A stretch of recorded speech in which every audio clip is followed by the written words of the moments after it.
Get ready for your weekly dose of pixie dust with Dizney Coast to Coast.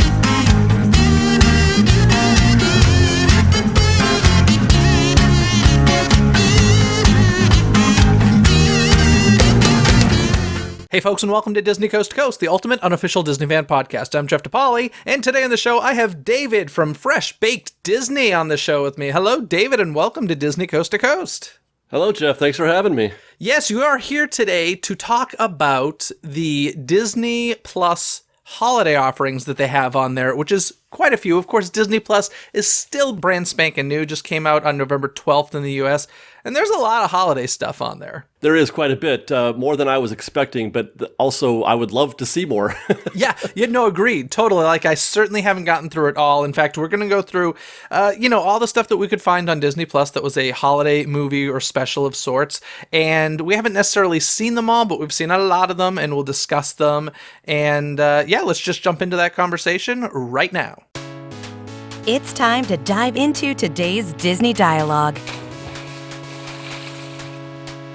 Okay, so just in case you folks are listening and you're upset because you don't have Disney Plus, don't even worry about it, because just in case you don't know, you can sign up and get 7 days for free. So if you hear us listing off these things that you want to check out, I would say take that week that you're probably off of school or work right after Christmas, sign up, and if you don't want to pay for it, just take that 7-day free trial. It's a great time to check out all of these holiday movies, as well as so much other content that they have.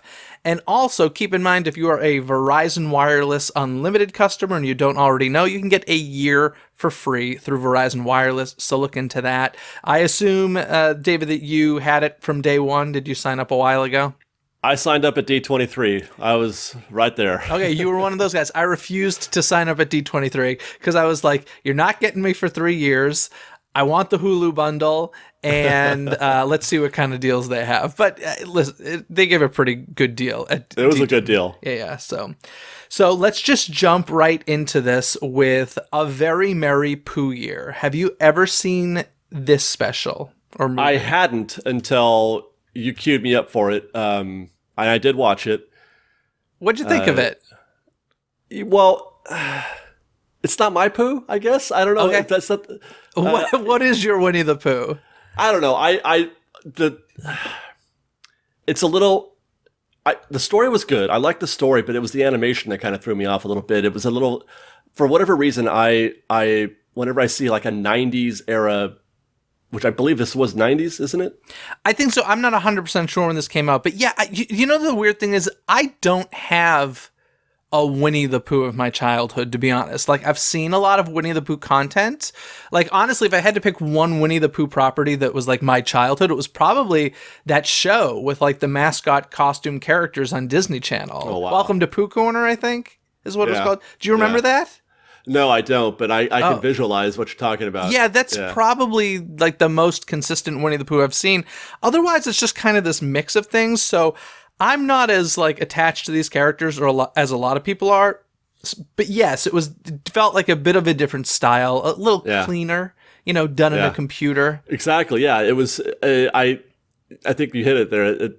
I like the older Pooh. I guess maybe I'm a boomer, or no, I'm a Gen X. I don't even know what I am, but. Not boomer, but I do prefer the hand-drawn stuff, I think. Yeah, and to be honest, now I just watched this for the first time as well in preparation for this episode. It didn't really hold my attention. It's kind of broken up into two stories, which is cool because usually it's always... Yeah, it is. It is, isn't it? Yeah, it's, most of these things are like Christmas specials. But one of the nice things about this is the second half is really a New Year's special. It's a New Year's special, yeah. Which you don't get too many of, so it's a good excuse to watch this special on New Year's Eve or something like that, which is nice. But yeah, I don't know. It wasn't my favorite. It was fine. If you're a Winnie the Pooh fan, you'll probably enjoy it, is my guess. I legit thought it was over when Christmas. I thought the show was over when they ended the. I'm like, oh wait, there's more. Like, yeah, there was another half to watch. So, but if you're a fan of Pooh, you'll like it. I mean, if you are a fan of Pooh, you'll like the show, I think. But Pooh is not one of my favorite properties. Yeah, I actually enjoy the new stuff very much. Which new stuff? Well, like the movie they just did, the Ewan McGregor film. Christopher Robin. Yeah. Gotcha. Yeah, Christopher Robin. Yeah. I enjoyed that a lot. Yeah, now this next one, I will say, you said if you're a Winnie the Pooh fan, you'll probably like that. I can't say the same for the next one on my list here. Beauty and the Beast, The Enchanted I knew you were going to say Christmas. that. I love Beauty and the Beast. It is probably my number 2 Walt Disney animation film behind Little Mermaid. But I watched this, I think, for the first time last year. And correct me if I'm wrong. Now, this takes place within the timeline of the first movie, right? Yes. Somehow they have interesting. managed to squeeze that in there. I don't know how, but they did. Yeah, I kind of like that concept. So I think it takes place around the whole Something There song. There's something sweet and almost kind. That whole thing. So it takes place like around that point in the timeline. Great concept. Love that. I just remember the story not being all that great, and there was like a singing organ that I didn't... Well, that's the part that bothered me the most, was the actual villain, yeah. Yeah, it was a bizarre choice, and definitely, this was a direct-to-video sequel, definitely didn't live up to the original film, I would say. No, it did not. Not even close. Yeah, so... I don't know. I would say maybe skip that one. I don't know. Would you say skip it or you got to be hardcore Beauty and the Beast fan, and even you name yourself as one. You really got to be into it. Some people have a fondness for it. I've heard though, for whatever reason. Yeah, probably if you were the right age, and that's the case with all of these, including things 90s. that I love. Yeah, if you are a person of a certain age when these specials or movies came out, my guess is, you'll love it. You'll have that nostalgia feel. But if you're just attacking it for the first time, I would say probably don't put Beauty and the Beast, The Enchanted Christmas on the top of your list. This next one, very, very interesting. I'll Be Home for Christmas. Had you ever seen this? That one I didn't see. That's the one with, what's his name? Jonathan Taylor Thomas. Yeah, Jonathan Taylor Thomas, yeah. Okay. I didn't get to that one. Now, shockingly, I made it through the 90s without seeing this movie. I couldn't believe it because, I was the right age at this time. I don't quite remember it being in theaters, but I do remember the poster really well. Like, I remember seeing... That was in theaters? Oh, yeah, this was a major theatrical film. It was Jonathan Taylor Thomas. He was big news at this time. And I do remember seeing, like, the video case on store shelves and a Blockbuster Video and stuff like that. And for some reason, I never gave it a look until this year because of Disney Plus. I was so disappointed. I'm sorry to hear that. Yeah, no, I actually thought I would like this one. I was like, this is going to be so in my groove. Like, Jonathan Taylor Thomas, I don't know anybody that dislikes Jonathan Taylor Thomas. He's super likable. Yeah. And then, I don't know, the story was a little meh. It was all right. Best part of it, during the end credits, they play NSYNC's Merry Christmas, Happy Holidays. Well, there you go. So it ends on a very high note. Yeah. So I liked that, but I don't know. He's basically traveling across the country to get home for Christmas for the wrong reasons. And at the same time, there's this girl he's chasing. Well, his girlfriend or his, ex-girlfriend, whatever. They're in a fight. I don't know. And shenanigans ensue. Not the greatest. Yeah. Not fantastic. But, after that, I don't think either of us saw this because I've never even seen the show. Good Luck Charlie, It's Christmas. No, I skipped that fast. Yeah, Good Luck Charlie was a Disney Channel show, right? It was, yeah. And it was, it's 2000 something. Yeah. I never watched the show, so I don't feel any connection to that. But I'm aware of it and everything. I'm 100% in the same boat with that. But next up, perhaps one of the greatest Christmas films of all time. Home Alone. Of course, this is now Disney because Disney bought Fox this year of 2019. So, there's a few titles that are been thrown in that really aren't Disney, but now are owned by Disney. And Home Alone is one of them. And it's, the greatest. Yeah, it's a closer for our family during the Christmas season. That's what we watched last. Okay, nice. When you kind of in the pantheon of watching them, Christmas Vacation or Scrooge or whatever. Home Alone. That's the closer. Yeah, that's a good closer. And yeah, I think it's my generation's classic. You mentioned National Lampoon's Christmas Vacation, not Disney. That's Warner Brothers, but that's great and all. We have some really good ones from the 90s, I would say, but Home Alone is the one that's a can't miss, and it's so good on so many levels. John Hughes, I was actually just thinking about this the other night because the night before Thanksgiving, I watched the movie Dutch. Have you ever seen Oh, Dutch. Yeah, I with Ed know O'Neill? Dutch. Yeah, and that's a John Hughes film. And I was just thinking to myself, John Hughes movies are so good. You know, Home Alone is a John Hughes film. So good. Yet if he was an up-and-coming filmmaker today, he'd never get a movie on the big screen. Probably not. They would go all straight to Netflix. Yeah. And that's like heartbreaking to think of. Because his films are... Can you imagine if Home Alone had never been on the big screen? Like, that would have been sad. I can't imagine a world without Home Alone. I don't want to. Don't ever do that. Well, don't worry. Disney's going to be making another one for you. Oh, I heard about that. They are, aren't they? Are they extending it, or is it just... I think it's going to be inspired by... I don't think... nothing's been officially said, but I don't think it's going to involve the McAllisters at all. I think it's going to be some sort of loose connection that uses the title Home Alone to get people more interested. Macaulay's Kids. There you go. Kevin's Kids. Well, maybe. I mean, that would be interesting. I don't necessarily want that, but Home Alone, the original, really is phenomenal. It's a classic. It's... The talent involved with it is through the roof. I mean, I think it... oh gosh, who plays the mom? Catherine O'Hara. Catherine O'Hara's great.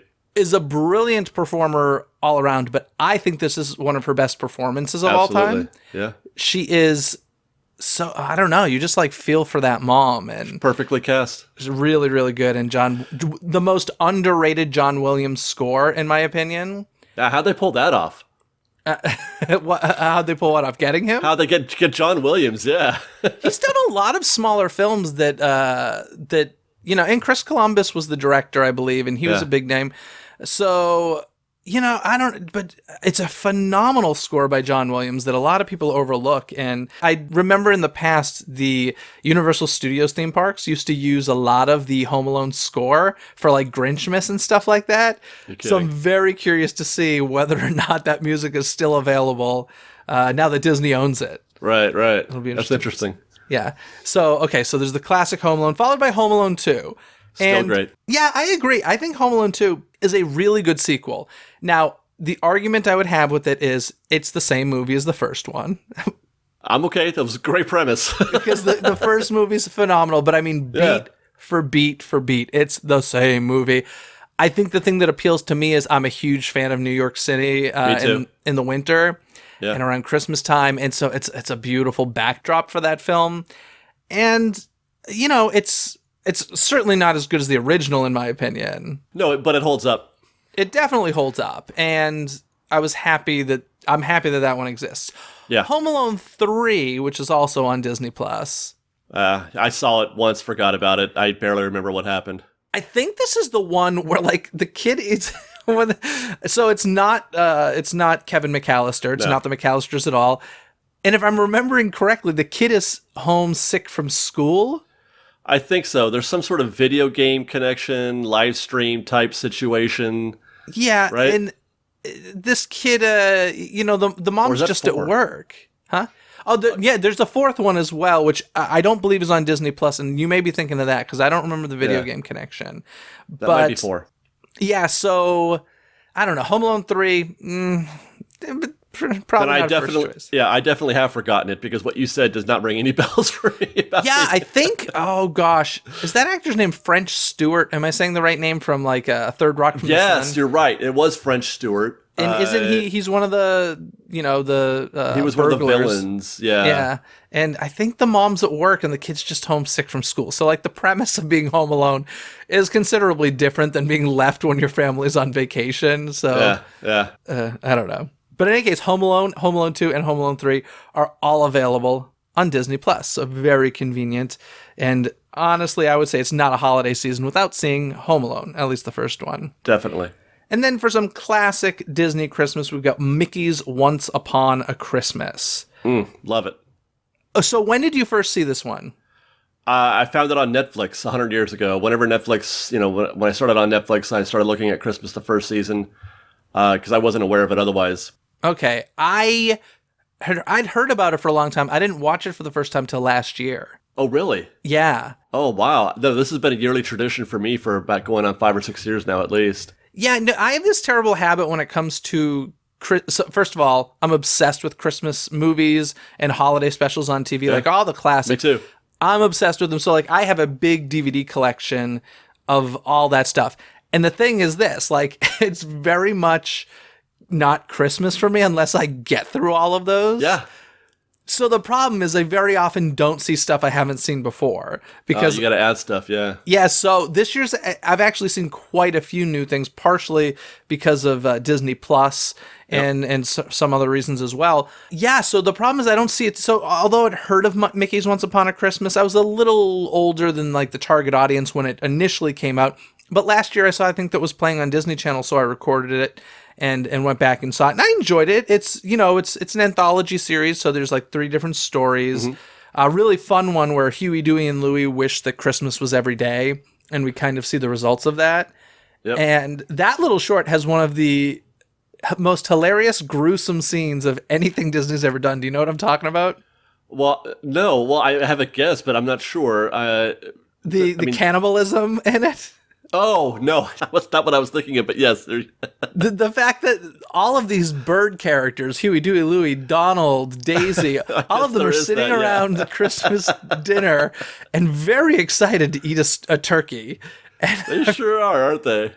Yeah. Well, I mean, I guess that goes towards us believing that they're more human than they are foul.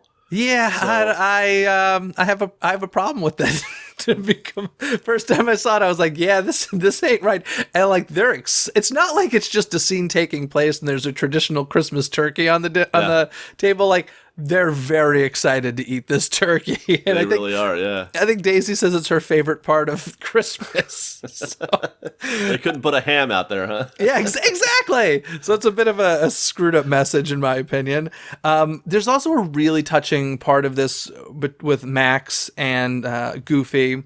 That's my favorite. The Goofy and Max, what happens with them is just the best. It's very touching, just like you said. Yeah, I don't know what it is about Goofy and Max, but their small little family, it can pull at your heartstrings, because not only in Mickey's Once Upon a Christmas, but also in the follow-up sequel, you know, the whole thing of Max trying to, you know, see Santa Claus and the neighbor Pete tells him Santa's not real, and Goofy's trying to be like, no, but he is. It's a really great short. And then, you know, we have Mickey and Minnie in a traditional Gift of the Magi type story. Yeah. So it's fun. And then there's Mickey's Twice Upon a Christmas.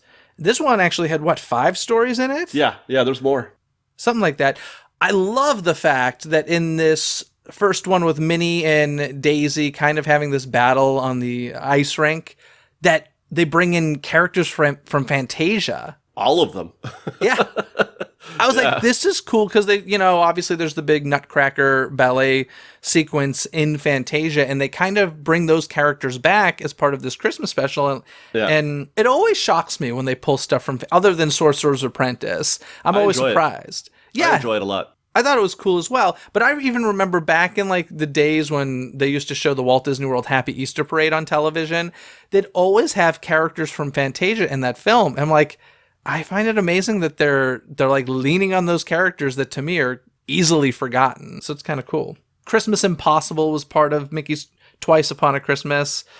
Which one was Christmas Impossible? That has to be the nephews again. Yeah, Huey, Dewey, and Louie. Yeah. Going to the North Pole to make sure that their name is on the nice list. That was a good one. Now, in this one, again, we get Goofy and Max. Another great story with Goofy and Max. It's the same kind of principle, with Goofy being kind of embarrassing and Max not being goofy and having to deal with his dad being the way he is. And Max being an adult with a girlfriend that he's trying to impress, which I don't know of any other time where we see Max at this age. Because even like a Goofy movie, he's a teenager. He's still young. Yeah. Before, what is he? He's in college, I guess, in this one? He's supposed to be in college, I think. Yeah. So I don't think we've ever seen Max at this age other than this. No. So that's interesting. It is. There was one called Donald's Gift as part of this, right? And then, oh gosh, this one where Pluto goes missing. Oh my gosh. He runs away. Yeah. Because Mickey's mad at him. Mickey's mad at him for messing up decorations and stuff in the house. Yeah. And Pluto runs away and he goes missing. And I was like, oh, this is very actually sad. Heartbreaking. It is.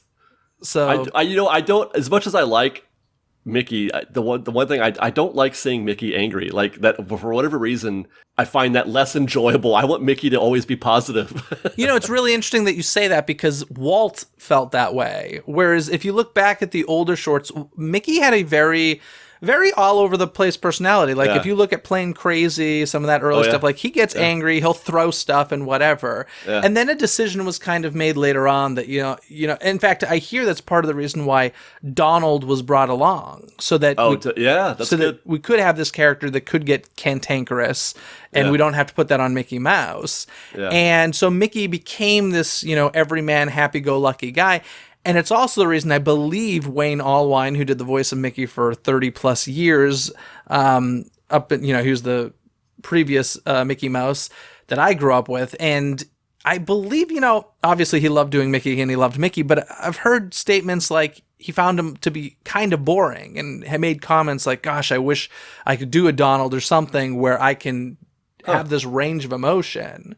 Because Donald specifically is very interesting to me. Donald has both sides and both extreme sides. Yeah, he has that range, but he's also really lovable in moments. Yep. Like if you think of his casting, I guess I'm jumping ahead a little bit here, but in Mickey's Christmas Carol, he is the nephew who is very happy, and it feels right for him. There's nothing about that doesn't feel right. Didn't feel out of place at all. Yeah, I enjoyed his character in that movie, or in that short. I guess it's a short. It's like a 30-minute special, I think. But yeah, Donald is interesting, his personality. But yes, I can understand the whole not wanting Mickey to get upset. It is a little bothersome when you see that happen. But okay, let's jump to another Fox film, 1947's Miracle on 34th Street, a classic, of course. And before we get into the film, I just want to say this actually made me really angry when Disney put their name above the title. Did you see this? You're not the first person I've heard say that. Yeah. It's infuriating to me. Frankly, it's shameful on Disney's part, in my mind. That's like how the other person felt as well. It really is. It's tacky. It's not new for movie studios to buy other studios' films, their libraries. It happens all the time. Warner Brothers owns The Wizard of Oz, and MGM made The Wizard of Oz. So when the movie starts, you see the Warner Home Video logo, but before the movie, just as it was in theaters, you see the MGM lion roar. Nowhere on the VHS or DVD or Blu-ray cover does it say Warner Brothers Wizard of Oz, because it's not Warner Brothers. MGM made it. And in the case of Miracle on 34th Street, Fox made Miracle on 34th Street. Disney putting their name above it on posters and graphics and stuff grosses me out. That's a whole other tangent. I don't know. Apparently it doesn't bother you. And I don't think most people care. You know what? Of all the things I could be worried about, that's probably not one of them, I guess. I don't know. But I understand it. I understand that, that's because art is art and you don't want people to trample on other people's art. It's just, to me, it's lying is really what it comes down to. There's that too, yeah. It's rewriting history, which I am not a fan of. Yeah. Yeah, there's a lot of reasons. I can't go for it. But having said that, it's a fantastic movie. I feel like this is one of those classics that maybe not as many people see as like It's a Wonderful Life or something like that. That is the movie, though. And this It's a Wonderful Life is not on Disney Plus. It's not a Disney film. No. But the argument is, how there are a lot of movies out there. In fact, a lot of people are saying, like, is it Iron Man 3 or something is a Christmas movie? There's a lot of movies out there where it's like, well, it has Christmas scenes. Like Die Hard. Yeah, like people will say Die Hard is a Christmas movie. And I get it. It has Christmas scenes. It's a Wonderful Life is the movie that like makes that okay. Because if you see It's a Wonderful Life, it's really just the beginning and the end that are Christmas, and the whole middle section is not. And that one like wholeheartedly is a Christmas movie, I feel anyway. So if you have to accept that one, you have to accept all the others that people say. I kind of feel like. Sure. But Miracle on 34th Street, in any case, I kind of grew up with the 90s one where Richard Attenborough was Santa Claus. I've seen that just the one time. Okay, what do you think of this original classic? It's a fairly. I feel like it's kind of standard. I kind of like the modern stuff better, I think. Okay, Fair enough. Little Natalie Wood in it. You know what I love about it? I am a huge fan of the Macy's Thanksgiving Day Parade. There's a lot of that, yeah. And it kind of opens with that whole thing. I don't know. I love that parade to a level that is crazy. And it's on my bucket list to go attend it some year. I just love it. So I think that is a huge part of it for me. But also the message at the end is really, I think, wonderful. And I like this movie a lot.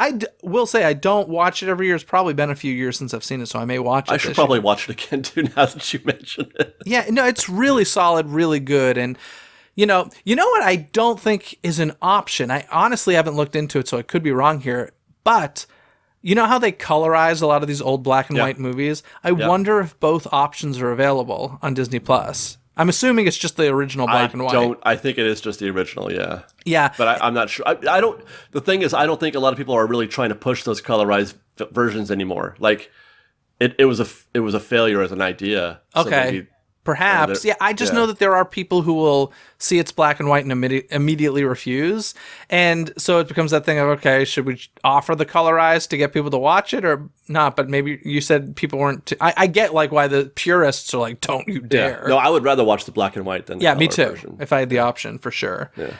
Now, next up, we have Noelle, which, of course, is a brand new original film made for Disney Plus that launched on November 12th with the rest of the service. I've talked about it a bit on my Disney Plus episode, so let me hear your thoughts on Noelle, starring Anna Kendrick and who else? Bill Hader. Yeah. Billy Eichner. Billy Eichner, yeah. I absolutely love Anna Kendrick. I think she's delightful. Okay, so you're one of those people. People have very strong opinions about her. I feel like I'm one of the few people who are very middle of the road with her. I'm like, I enjoy her sometimes. She seems like a cool person. I feel like I'd love hanging out with her. But when it comes to her on screen, people have really strong opinions. They seem to either love or hate her.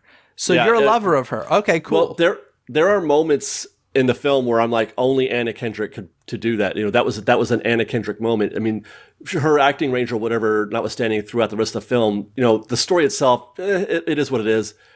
I'm watching it for her and for Billy Eichner, for that matter, because I thought he was great also. But yeah, there's just things that she's doing that as an actress and or performer that I really enjoyed her performance. By the way, it's funny because I did read there's some reviews that are quite negative about the film, saying it doesn't hold up or whatever, or it's not a good Christmas movie. And I wonder, I'm soapboxing here a little bit, but I wonder if they are also reviewing all the other crap Hallmark movies that are out there and all the other Christmas movies. Like, what are you comparing this movie to? Like, what's your standard? Because I thought, I thought it was good. It was better than most of the, there's 10 movies on this list that we watched that were far worse than Noelle, Yeah, for me, it was enjoyable. It was, I enjoyed it. It was one of the first things I watched on Disney Plus. I had some issues with the CG work on it. I thought it looked kind of bad. Yeah, the reindeer and the little what was it, snow cone? I think her. Little pet. The little pet guy. It was. So yeah, I enjoyed it. I might watch it again because I did watch it like in the middle of a Disney Plus marathon for myself. So I was kind of groggy and tired. So I might watch it again as it gets closer to Christmas, to be honest. I certainly didn't dislike it by any means. So that's interesting that it got bad reviews. And yes, compared to a lot of those Lifetime and Hallmark movies, it's Oscar worthy. Come on. Yeah, for sure. Then there's this film, One Magic Christmas. This came out in 1985. It stars Mary Steenburgen. You're not familiar with this one, are you? You know what?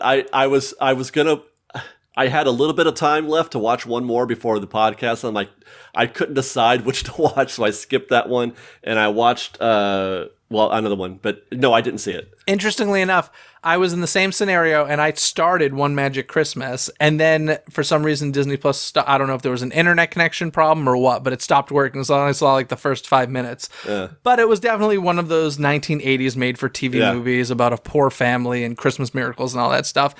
Those are the types of films that I feel like if you grew up with them or you saw them when they were originally on, you have a connection to them, but they're a little bit, and granted, I'm saying this possibly unfairly as I didn't see the whole thing, but just even from the start, the look of it, the feel of it is a little bit difficult to immediately attach to, if that makes sense. I can see that, yeah. No, I get it, sure. So One Magic Christmas is an option. Pluto's Christmas Tree, this is about a 6-minute short. Yeah. That, once again, when you talked about Mickey kind of getting outraged a bit, it reminded me of this because there's literally a line in this where Mickey goes, he's talking to Pluto, and he goes, "You dumb mutt."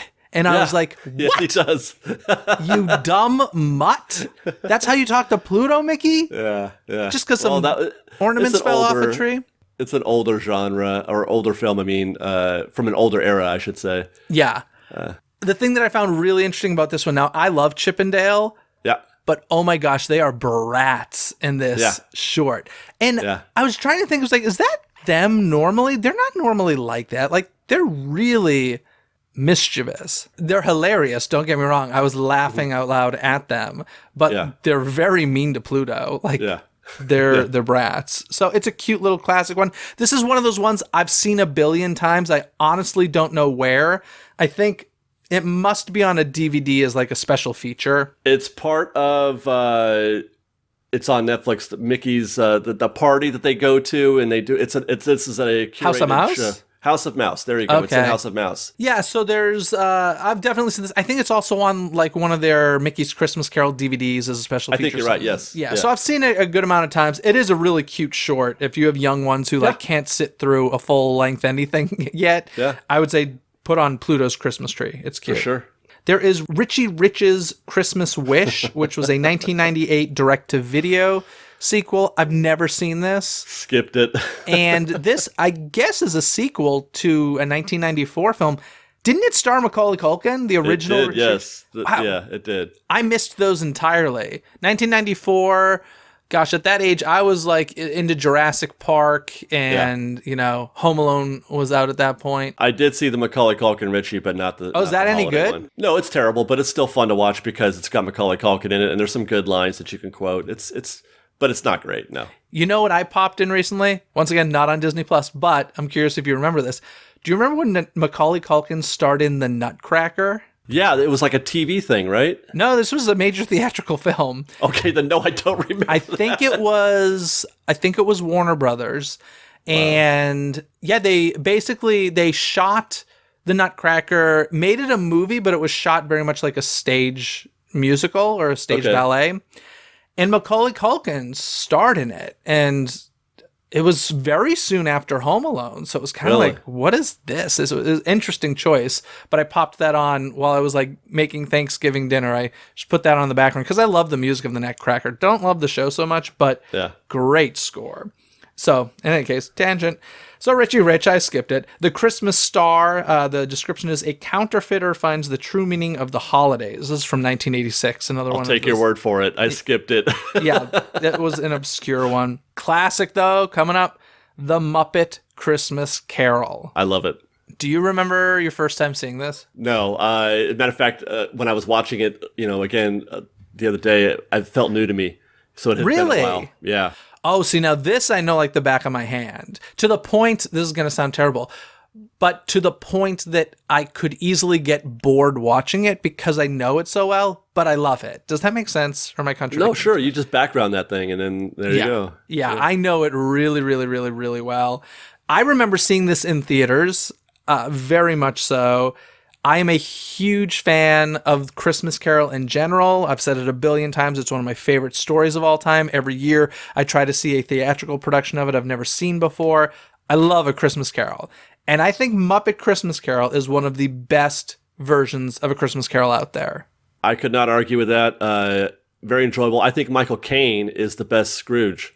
This movie was my introduction to Michael Caine. I had never seen him in. Well, I was a kid. I had never seen him in anything before, and so now whenever I see Michael Caine, it's Ebenezer Scrooge. He's fantastic. Yeah, he's great. And once again, very much like Disney does sometimes. Like I love when these Muppets do these classic stories. I always just find it fun to see who they place in what roles. Yeah. Oh, yeah. Which character? Yeah. Right. Who's going to play who? I always find that fun. The idea of having Gonzo play Charles Dickens telling the story is really interesting to me. It's with rats, though, too. Yeah, with rats, yes. Yeah, it's and Marley and Marley was an interesting way of getting Statler and Waldorf in there. Yeah. It's fun stuff. Yeah. If you've never seen The Muppet Christmas Carol, folks, I highly suggest spend the time, check that one out. I second that. With great music by Paul Williams, I believe, who...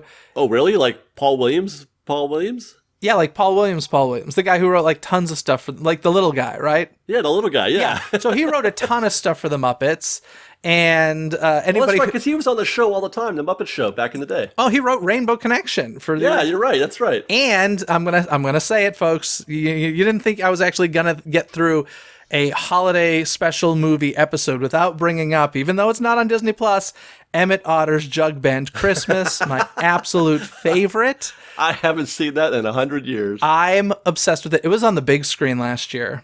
They did a Fathom event and brought it on the big screen. And right now, apparently, there's talk of a remake. So I'm obsessed with Emmett Otter's Jug Band Christmas. But I mention it because Paul Williams wrote all of the original music to that, which I love. I love Emmett Otter's Jug Band Christmas. I can't say it enough. I'm obsessed with it.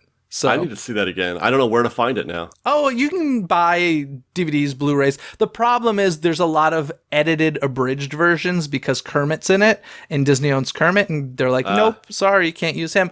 So if you've never seen it or you don't have strong memories of it, you can easily get one of those, a new DVD of it, and Kermit won't be in it, but it won't feel like anything's missing if you know it as well as I do. You need to buy bootlegs and get like the full version. Moving on from there, The Nightmare Before Christmas. Now I'm going to ask a question I ask everybody. For you, is this more a Halloween movie or more a Christmas movie? I'm in the camp that says they put the word Christmas in the title. That makes it a Christmas movie, in my opinion. I do get that. I think I lean more toward Halloween for a couple reasons. Number one, our main characters from Halloween Town. Number two, there's just too many Christmas movies. So I use it as an excuse to be like, I can watch this earlier. So, plus it was released in October in theaters. Yeah. But you could argue either way, but totally. If you got to pick one, I'll pick Christmas. Yeah, and it's a great movie. This is one of those films, though, I think I like the music more than the actual film. As much as I like the movie, I think the music is what does it for me. Yeah. And that makes a lot of sense, sure. Yeah, so, I mean, this is classic. This is obviously one of those films that's taken on a life of its own, it seems. Yeah. It's, as every year passes, it seems to get bigger and bigger and bigger, especially within, like, certain groups of people. They have, like, whole stores dedicated to it now at Disneyland. It's pretty wild. Yeah. So that's a must. Another must is a trilogy we have coming up here: The Santa Claus 2, and The Santa Claus 3, The Escape Clause. At least the original, I would say. The Santa Claus epic Christmas movie. Santa Claus is another one of that's probably our top 5. That's a closer for us. Yeah. I love this. I love Santa Claus. It's a great film. I watched them, at least the first 2, I think, last year, and I hadn't seen them in a long time. And it was nice to revisit them. It had been a while, and it was one of those things where, like, it was all familiar, but I didn't remember every moment of it. Yeah. And they're great movies. The third one, I think, fell a little bit. Yeah, 2 and 3 aren't. 2 is bizarre with the robot Santa. Oh, yes, that's weird. But he finds a Mrs. Claus, right? Yeah, that's the Mrs. Claus. Yeah, I still find it very enjoyable because I love Tim Allen as Santa, so I can watch him be Santa all day. Yeah, I always say that whenever Disney does a project. In fact, I was originally, when I was talking about Noel, I said, what, Santa appears, they couldn't have gotten Tim Allen in for a day. I mean, It just feels like he should always play Santa Claus in the world of Disney. He is. He's a great he's Santa my Claus. Santa. He's your Santa. Yeah, I think he's a lot Santa. of people's Santas. But I always tweet this once a year. The Santa Claus, wonderful movie, but it has raised a generation of people who do not know how to spell Santa Claus's name correctly. So, folks, the way they spell Claus in the title of the Santa Claus is a reference to a legal clause in a contract. Yeah. The correct spelling of clause is Claus, no E at the end for Santa Claus. That's my public service announcement for this episode. There we go. Thank you. But I would definitely say... what was that? My TED Talk. Yeah, there we go. That's my TED Talk, exactly. So I would definitely say check those out. They're great. Yep. The Ultimate Christmas Present. I did not see this. I think you did. I did. What's this one about? It's awful. It's awful. It's at the very beginning of the cell phone, internet era. So there's just this weird angle that they're going after. Basically, these kids find a weather machine. Santa's ultimate Christmas present to the masses is the ability to change the weather so that we can all have a lovely snowfall for Christmas. That's the premise? That is the premise. And these kids find it, and they turn LA into winter wonderland to the point where it's, gotten dangerous, I guess. But it's not a good movie. The only good part about it is Spencer Breslin. I'm a fan of his. I don't know if you know him from. I don't. He's the kid from Cat in the Hat movie. The little round-faced boy. Yeah, that guy. Okay. He's great. I love him. Other than that, the movie's completely forgettable, and you can just skip it. Okay, was this like a Disney Channel original movie, or was it? I guess, yeah, it must be because they've got it. Unless, I don't know, with maybe Fox, but definitely I not know. in the theaters. I mean, though, it was made. I don't think so. I had never heard of it until I saw it on Disney Plus. Okay. They also have Decorating Disney Holiday Magic. I believe these are like the TV specials that they show on the Travel Channel and stuff, right? Yeah, it's a Travel Channel type deal. Yeah, these are great. I love watching these on TV. Did you watch this one specifically that was on Disney Plus? I did, yeah. It's very good. Was it Walt Disney World or Disneyland as well? They go back and forth. Okay. They go back and forth, yeah. Yeah, they're really well done. I know they've done them for Halloween and stuff like that. If the you Halloween one's good too. Yeah, if you love the decorations around the Disney parks for the holidays, I can't recommend enough Decorating Disney Holiday Magic. It's really good. And you do get some good behind the scenes, info. It's for people who want to know more. You literally do learn something. Yeah, my one argument with them is always when they're like, and overnight it becomes a winter wonderland. I'm like, no, it is not overnight. Yes, a lot of it is done overnight. Some of it, yeah. It's very impressive, but don't give me this overnight crap when I have snow on Sleeping Beauty Castle during the Halloween party. That's okay? true, you do. Yeah. It ain't overnight. Yeah. So that drives me nuts when they do that. But I will say, I have done the Magic Kingdom experience of going to Mickey's Not So Scary on Halloween night and literally returning the next morning and all the Halloween being gone and all the Christmas wreaths being up on Main Street. Like, I've seen it. It's an amazing transformation. I just can't stand when it's falsified and exaggerated. Yeah, they do a lot. They do a good amount overnight. It's not all overnight, though. So that's my argument with that. There is Life Size 2. I've never seen Life Size or Life Size 2. I have no interest. But one of these movies? in Life Size 2, Grace is a hot mess in the middle of a quarter-life crisis, realizing that she is in over her head as a toy company's CEO. To make it worse, her wild child ways are causing the company's stock to plummet. And this apparently came out last year. It's a 2018 movie. Really? Yeah. According to IMDb, I was like, oh, what? So it's, one of those made-for-TV movies. I think it was Tyra Banks starring in it. Oh. She's not I don't care for her as an actress. Yeah, no.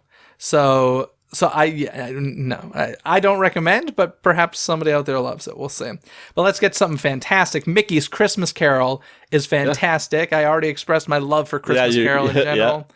I think this is another great one. This was probably my introduction to A Christmas Carol, I would say, as a kid. Oh, really? Yeah. And I love how they do something very difficult. Christmas Carol is not a short story, and they make a really good 30-minute version of it where... I to that point, I was expecting more, though. I did feel a little short on that. I can see that. If you're watching it as an adult, was this your first time watching it? I thought I had seen it before, but I'm like, are we here already? He's already given out, coins to them. How did we get here so fast? I was like, yeah, it's about 30 minutes, I think. And, as a kid, it didn't feel fast to me. It felt like, a movie to me. But as an adult, I watch, I'm like, you know what? They hit all the important beats in A Christmas Carol. So well done, whoever put this together, well done. And of course, you have the perfect character of Scrooge McDuck for the purposes of A Christmas Carol. So perfect. Yeah. Now, I've never seen any of these. The Santa Paws 2, the Santa Pups, Santa Buddies, The Legend of Santa Paws, and The Search for Santa Paws. These are all dog movies. There are people out there who I'm sure love these. People love dog movies. They must, because they make a dozen of them. I haven't seen them, but I'm sure that they're super cute and adorable if you're an animal lover and just love watching dogs. This next one, though, the 'Twas the Night. I watched this one because Bryan Cranston stars in it, and I love Bryan Cranston. This is a Disney Channel original movie from a while back, before Breaking Bad, and I didn't love it. It was this story, you know, Bryan Cranston played this kid's uncle, and he wasn't a super reliable character. He was kind of shady. And he ends up having to take Santa's place and deliver the toys, and he does shady stuff. And of course, by the end of it, he becomes a better person and stuff. I don't know. Didn't love it. I'd be curious if anybody loves this one out there. But I didn't get to see that one. yeah, I wouldn't go out of my way. But if you love Bryan Cranston's great in it. But it's very decom, like very decom. One I think you watched that I honestly want to watch, and I have a feeling you're going to say is terrible, but the 12 Dates of Christmas. Was that is Mark Paul Gosselaar in it, or? Yes, it's him and Amy Smart. I have to say I enjoyed that movie. Okay, you liked it. Okay. I did. I feel embarrassed to say it, but I'm like, because it's such a, you know. It's a chick flick, right? It's a chick flick, rom-com, decom, whatever you want to call it. It's Hallmark. But you know what? I like Amy Smart for the same reason why I liked Noelle. Amy Smart is adorable. See, I like Mark Paul Gosselaar, so I was like, he's great too. I need to tune in for that. He's so, you know, Zach Morris, so I need to see it. So you recommend that one? Okay. I surprisingly I enjoyed it. Yeah. So I'm even more excited to see it now. That's fantastic. Then there was The Mistletones. This was a 2012 movie made for ABC Family where a talented singer forms a musical group and challenges her rivals to a competition on Christmas Eve. Stars Tia Mowry. I don't know what it is with all of these, you know, Christmas movies made for TV, including Lifetime and Hallmark. They always have to sing. It's a bizarre thing. At some point, somebody's getting on a stage with a microphone. It's very, very strange. They have Olaf's Frozen Adventure, which, of course, was the short that was shown before. Is this the one they showed before Coco, and it became a huge controversy? Yes. Yeah. Yes. It's a good short. I like it. It's about 22 minutes long, so it's really more like a holiday TV special than a short. Yeah. But this is where Olaf goes to find different holiday traditions, right? Yep. Yes, he does. Yeah, I like it a lot. I am a big... What's not to like? It's got Olaf looking for holiday traditions. I thought it was adorable. Yeah, and it's got some good music in it. I'm a big fan of Olaf's Frozen Adventure. Yeah.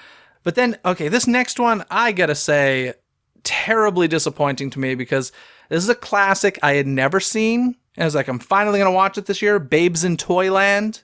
Ugh. I hated it. That movie is bizarre. First of all, not a Christmas movie. What is it? I don't even know what it is. It's not a Christmas movie. And this is one of those things, going back to the It's a Wonderful Life theory. Okay, they do mention Christmas, and they're making toys for Christmas. On the second half, or the last third of it, I was like, I was really annoyed by it because it's just very old-fashioned musical, which I don't always love. This is one of those ones that you could tell was all made inside of a soundstage, so it feels small, it feels cheesy. Annette Funicello stars in it. You know what the problem is with a lot of those older musicals is their focus isn't on story, it's on dance numbers. Clearly. So they have very loose, weak stories just to accommodate big musical dance numbers. And that was, that's just how things were. But, I mean, it shows very strongly in this film that the story is just weak, in my opinion. It's bad. The one thing I will say was interesting was seeing Ray Bolger in a role other than the Scarecrow. I was going to say, he's the only redeemable part of that film is Ray Bolger. I'd never seen him in anything other than The Wizard of Oz, so it was interesting to see him. He is fantastic. He's great. Watching him do his stuff is fun. Yeah, and one wonderful thing did come out of this, and I'm being very serious when I say the soldiers that are now parts of the Christmas parades at the parks. Yeah. They're my favorite parts of the parade. I love trumpet soldiers in the parade. So if it weren't for Babes in Toyland, we wouldn't have them. I think it's great, but not great. Snow Globe. A young woman discovers a Christmas-themed dream world inside a magical snow globe. Came out in 2007. Now, this next movie, I don't think you've seen it. I love it. I think this must have been, I don't know if this is Fox or like Buena Vista or something. I don't know why it's on Disney Plus, but While You Were Sleeping with Sandra Bullock and Bill Pullman. That's a Christmas movie? Oh, yeah. That's a super Christmas movie. It's all takes place at Christmas. And Peter Gallagher. So good. Actually, the mom from, I don't know the actress's name, but the mom from Mary Poppins is in this movie. And this is a great rom-com. I'm not particularly a Sandra Bullock fan, but I would say this is my favorite Sandra Bullock movie. Yeah, it's a good reference piece for her style. Yeah, and I love Bill Pullman, and I love to see him in this. I really love this movie. Like it's from the 90s. It's one of those ones that I don't think a ton of people talk about, but I highly recommend While You Were Sleeping if you're in the mood for a beautiful, touching, silly, fun. Silly isn't the right word. Fun, beautiful Christmas movie, and it looks kind of like Home Alone. It's the I don't know. I think they're in Chicago. They're in Chicago. I think so. Yeah. And all the snow and the suburban neighborhoods and the Christmas lights. It's really, really good. I like this movie a lot. It's been a long time for me. Check it out this year. You should. Okay. Especially if you didn't even know it was a Christmas movie. It's been a really long time for you. So check it out. Peter Boyle is in it. I mean, the cast is so good. Yeah. It's a fantastic cast. Santa's Workshop. This is a Silly Symphony short. Silly Symphony, yeah. Classic. I love Disney Plus for this reason. Like, there's this random stuff available that you don't typically see all the time. And all of a sudden, Santa's Workshop, a lot of people will be watching this year. I will say I just recently watched it. Santa's a little terrifying in this. Like, you know how some kids can be scared of Santa? Well, this is one of those Santas you can easily be scared of. Yeah, my reference for this one is that scene, the toy room scene, is referenced on Buena Vista Street in DCA. Oh, really? Yeah, it's one of the windows. That's cool. Where they're making all the toys. Yeah. Yeah. That's fun. I like that little Easter egg. That's great. Mm-hmm. And is it specifically referenced? Like we see characters from the short in the window or what? You see Santa at his work desk, I think. I'm trying to remember off the top of my head, and you see the little elves running around doing little things. It's kind of like, it's a little bit in motion, a little bit, but it's a fixed department store window type scene. Yeah. But there's a little bit of motion, but that's basically, it's just Santa in the workshop with the elves making toys. Oh, that's cool. I love that. It's a fun one. So once again, if you have kids with a short attention span, if you have brave kids with a short attention span, I would say, because Santa is scary, show them this one. It's fun. Snow Dogs from 2002, starring Cuba Gooding Jr. I've actually never seen this. I didn't realize it was a Christmas movie. I knew it was obviously a winter thing, considering it's Snow Dogs, but I don't know any specific references to Christmas in it, but have never seen it, so I don't know. I don't think you have either, right? I did. I think I watched it 100 years ago, but I don't remember it at all. A Christmas Carol, 2009. This was the movie that killed Robert Zemeckis' company, I think. His whole... Is it really? Yeah, the company that was it this or was it... it might have been Mars Needs Moms. I think it was that one that killed it. But that whole motion capture thing that he had going on. So this was the Jim Carrey, Robert Zemeckis Christmas Carol in 2009. Wow, that was a decade ago. Holy crap. I can't even believe it's that old. Yep. As much as I love A Christmas Carol, this is not one of my favorite versions of it. I like it. I don't love it. Yeah, agreed. I was wanting I'm a Jim Carrey guy too, but it's not for me. Yeah, I think my biggest argument would be, and Robert Zemeckis fell into this with Polar Express as well, he was very much into the whole IMAX 3D thing. And so he has segments in both of those films that are very much made for IMAX 3D. They're, you're supposed to feel like you're on a ride and stuff. I'm like, this is not progressing the story. I don't need to see a tiny Scrooge slipping on an icicle going through what looks like a roller coaster. Like it's not part of the original story, and it's not for a reason. We don't need it. So not my favorite. I would say if you're looking for A Christmas Carol, go with Mickey or Muppets before the 2009 one. Agreed. But, it's enjoyable enough. And I think that's it on the list, right? Wow. We got through the whole thing? It's crazy, right? I know it's a lot of stuff. So obviously you're probably not going to get through it all. Hopefully some of our thoughts were helpful to you listening, or perhaps you disagree with us entirely. But the good news is this: Disney Plus is here. It has launched. They have many, many holiday offerings on there, and it is such a tradition for me to watch holiday specials and movies. So I love that there's this added bonus on there. So anything else you want to add before we get to some trivia? I think we got it all. All right. Well, I think that means it's trivia time. All right, sir. Do you want to hit me with a trivia question first, or shall I hit you? All right. You go first, Jeff. Okay. So when Walt Disney Pictures released The Muppet Christmas Carol, did they own the Muppets? Yes or no? I'm going to say no. I don't think they did. You're correct. They did not. It was released as Walt Disney Pictures Presents from Jim Henson Productions, The Muppet Christmas Carol. That was in 1992. Do you have any idea when Disney actually bought the Muppets? It was in the 2000s, I thought. It was well after that. Yeah, it was February of 2004.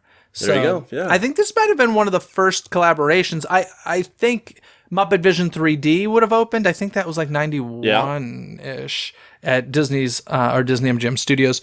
But yeah, it was one of the first things that Disney did, at least theatrically, with the Muppets. And also, I got a little second part of this. Do you have any idea who the film is dedicated to? The Muppet Christmas Carol? Yeah. It's dedicated to the memory of... I'm just trying to think of the timing. 1992. I'm going to say Walt Disney. Walt Disney? Yeah. No, he'd been gone for a very long time. Okay. I don't know. Who? Jim Henson. Okay, well, that seemed a little too on the nose, but... And Richard Hunt. Richard Hunt was a Muppeteer who performed Scooter, Beaker, Janice, Statler, and Sweetums. Oh, okay. And yeah, they both passed away, soon before. In fact, Jim Henson, I believe, was supposed to direct Muppet Christmas Carol. Brian Henson took over the project, but I believe Jim was supposed to direct it. And this was the first major time that we saw Steve Whitmire performing Kermit the Frog. So... Oh, wow. Yeah, Muppet Christmas Carol was kind of It was scary, I'm sure, for anybody at the company because it was like, oh gosh, our leader's gone now. He had just passed away, I think, the previous year, maybe 2 years before. I'm trying to remember if he passed away 90 or 91. I can't remember. But it was soon after, and it was a scary time for them. So we talked about Belle's Enchanted Christmas. Beauty and the Beast, The Enchanted Christmas. All right, so I watched this one cold without knowing anything about it, but there was a voice in there that I'm like, I know that voice, so that's my question to you. Do you know who played the singing organ? The organ. I knew you were going to ask that because I remember it being somebody famous. The first thing that popped to my mind, I'm not sure. Is it Tim Curry? It is Tim Curry, yeah. And that's one of the reasons why that was one of the only redeemable parts of that was listening to Tim Curry be that organ in that movie. Yeah, Tim Curry is the singing organ in Beauty and the Beast and Enchanted Christmas. That's a rough character, though. I don't know. Yeah, it sure is. Not good. Crazy. Anyway, thank you so much for coming on the show today. I'm glad you finally made it for your first time on Disney Coast to Coast. Why don't you let the folks know what you do and where they can find you? Thank you, Jeff. I'm David Erickson, Fresh Baked Disney. We have a YouTube channel, a Disney-facing YouTube channel, where all we do is go to Disneyland, have a good time, document our travels. We do news and other things as well, but basically our channel is dedicated to loving Disneyland every single day.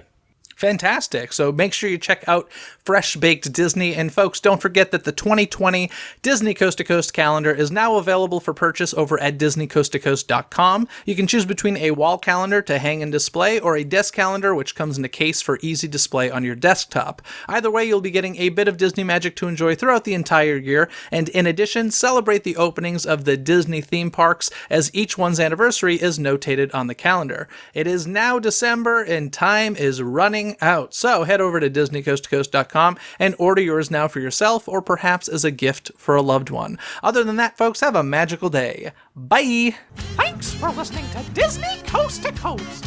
Have a magical day. Disney Coast to Coast is produced and hosted by Jeff DePauli. Learn more about the podcast and become a supporter at DisneyCoastToCoast.com.